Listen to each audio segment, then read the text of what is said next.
శ్రీ గురుభ్యో నమః. శ్రీమాత్రే నమః. శ్రీ వేదవ్యాస విరచిత మహాభారతం ఉద్యోగ పర్వం. నారాయణం నమస్కృత్య నరం చైవ నరోత్తమం దేవీం సరస్వతీం వ్యాసం తతో జయముదీరయేత్. వ్యాసం వసిష్ఠనప్తారం శక్తే పౌత్రమకల్మషం పరాశరాత్మజం వందే సుఖతాతం తపోనిధిం. ఓం నమో భగవతే వాసుదేవాయ. ఉద్యోగ పర్వ ప్రారంభం.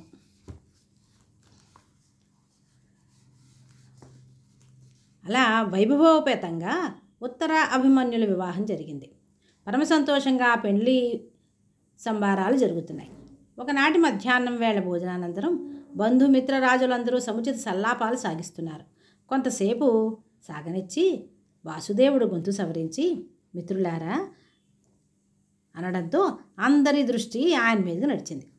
ఆ సభలో పెద్దవారైన విరాట ద్రుపదులు ఉన్నతాసనాల మీద ఉన్నారు. వారి పక్కనే వసుదేవుడు, బలరాముడు, కృష్ణుడు ఉన్నారు. ఆ తర్వాత సాత్యకి, భీమార్జునులు, నకుల సహదేవులు, యదువంశీయులైన సాంబ ప్రద్యుమ్నులు, విరాటరాజు కుమారులు, అభిమన్యుడు, ఉపపాండవులు ఆసీనులయ్యారు. ఆ మహాయోధుల రత్నభూషణ కాంతులు నక్షత్ర రోజులు ఈనుతున్నాయి. చిరునవ్వులు చిందించే కృష్ణుని వదనం తిలకిస్తున్న వీరందరూ సావధానమైనట్లుగా గ్రహించి శ్రీకృష్ణుడు పెద్దలు పెన్నులు బాగా ఆలోచించి నిర్ణయించవలసిన విషయం ఇది. మాయాతంత్రం తెలిసిన శకుని దుర్యోధని పక్షాన జోదమాడి ధర్మరాజును ఓడించి వీరి రాజ్యాన్ని అపహరించిన విషయం మీ అందరికీ తెలుసు. వారు చేసినది అన్యాయం. అయినా జోద నియమం ప్రకారం పాండవులు అరణ్యవాసం, అజ్ఞాతవాసం పూర్తి చేశారు. ప్రపంచాన్ని జయించగల శక్తి సామర్థ్యాలు కల వీరు ధర్మదీక్షతో ఈ క్లేశాలను సహించారు. మనందరి మాట ఎలా ఉన్నా అజ్ఞాతవాస సమయాన వీరు పడ్డ బాధలు విరాటరాజుకు తెలుసు. ఈ బాధలన్నీ ఎందుకు పడ్డారు వీరు? తమ రాజ్యభాగం తమకు సక్రమంగా లభించాలని కదా. ఇప్పుడు మనం అటు దుర్యోధనుడికి ఇటు ధర్మరాజుకి కష్టం కలిగిన రీతిలో న్యాయంగా ఈ సమస్యను పరిష్కరించాలి. ధర్మానికి విరుద్ధంగా ఏది జరిగినా ధర్మరాజు భరించలేడు. వాస్తవం చూస్తే రణరంగంలో పాండవులను కౌరవులు జయించలేరు. కనుకనే కుతంత్రాలతో వారు వీరిని వంచారు. ఈనాడు వీరి తండ్రి రాజ్యం వీరికి రావాలి. అంతేకాదు వీరు స్వయంగా జయించిన భూభాగాన్నే వీరు కోరుతున్నారు. అయితే చిన్ననాటి నుంచి వీరిని ఎలా అయినా హతమార్చాలని వారు పన్నిన పన్నాగాలు, సాగించిన కుట్రలు లోకానికి అంతటికీ తెలిసినవే. వీరి ధర్మదృష్టి, వారి లోభబుద్ధి మీరెరుదురు. ఇప్పటికీ దుర్యోధనుడు తన మనసు మార్చుకోకపోతే వారికి యమసదనమే శరణ్యం. యుద్ధం సిద్ధమైతే వారి బలం ముందు వీరు ఆగుతారా అని సందేహించవలసిన అవసరం లేదు.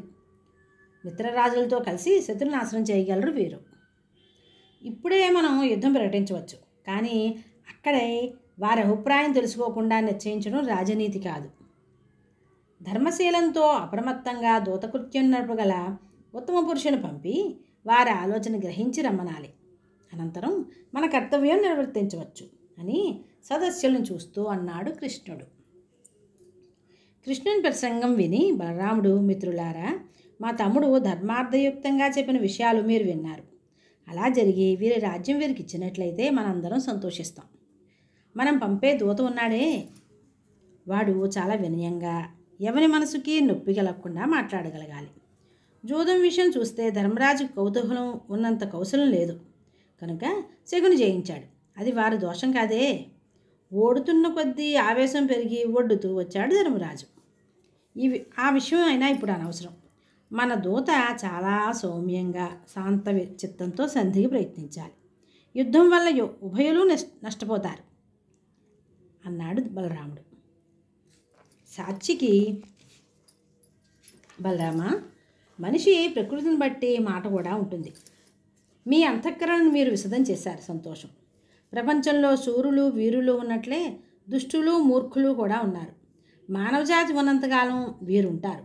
చెట్టుకు 2 కొమ్మలుంటే అందులో ఒకటే పుష్పించి ఫలించవచ్చు, రెండవది ఫలించకనే పోవచ్చు. ఒక కుటుంబంలో కొందరు బలిష్ఠులు పుట్టి ఒకడు నపుంసకులుగా పుట్టవచ్చు. ఇంతకు మీ మాటలలో తప్పు పట్టడం నా ఉద్దేశం కాదు. ఆ మాటలు వింటూ మౌనంగా కూర్చున్నారే, వీరిని చూసి బాధపడుతున్నాను. జూదంలో కౌశలం లేని ధర్మరాజును పనిగట్టుకు పిలిపించి ఓడించాడు కదా వారు. అది ధర్మమని, వారు దోషులు కారని ఎలా అనగలిగారు మీరు? మన దూత వారి సభలో వినయంగా చేతులు కట్టుకుని నిలబడి మాట్లాడవలసిన అవసరం లేదు. తలవంచడం అనేది క్షత్రియుడు చేసే పని కాదు. అక్కడున్న భీష్మ, ద్రోణ, విదురాదులెవరూ వీరి రాజ్యం వీరికి ఇప్పించే ప్రయత్నం చేస్తున్నట్లుగా వినబడదు. రణరంగంలో ధనస్సు ధరించి నిలిచి ఆ దుర్మార్గులందరినీ బంధించి ఈ పాండవాగ్రజుని పాదాల మీద పడవేస్తాను. అది ఈయనకి నచ్చకపోతే వారందరినీ యమలోకం పంపుతాను. గాంధీవం ధరించి అర్జునుడు, గదాదండంతో భీమసేనుడు, సుదర్శనధారి అయి వాసుదేవుడు, విరాట, ద్రుపద, దృష్టద్యుమ్న, నకుల, సహదేవాదులను ఎదిరించి పోరగలవారెవరు?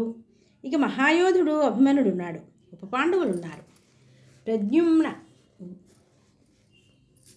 గద, సాంబులు, యమ, సూర్య, అగ్ని సదృశులు. ఇందరం యుద్ధం సాగించి దుర్యోధన, శకుని కన్నులను సంహరించి ధర్మరాజును పట్టాభిషిక్తం చేస్తాం. ధృతరాష్ట్రుడు వీరి రాజ్యం వీరికి ఇవ్వాలి. అందుకోసం దీనంగా యాచన చేయవలసిన అవసరం లేదు. కౌరవులు ఈ దారికి అంగీకరించకపోతే రణరంగంలో శాశ్వత నిద్రకు సిద్ధం కావాలి అన్నాడు సాత్వికి. స్వస్తి. శ్రీకృష్ణ శరణం మమ.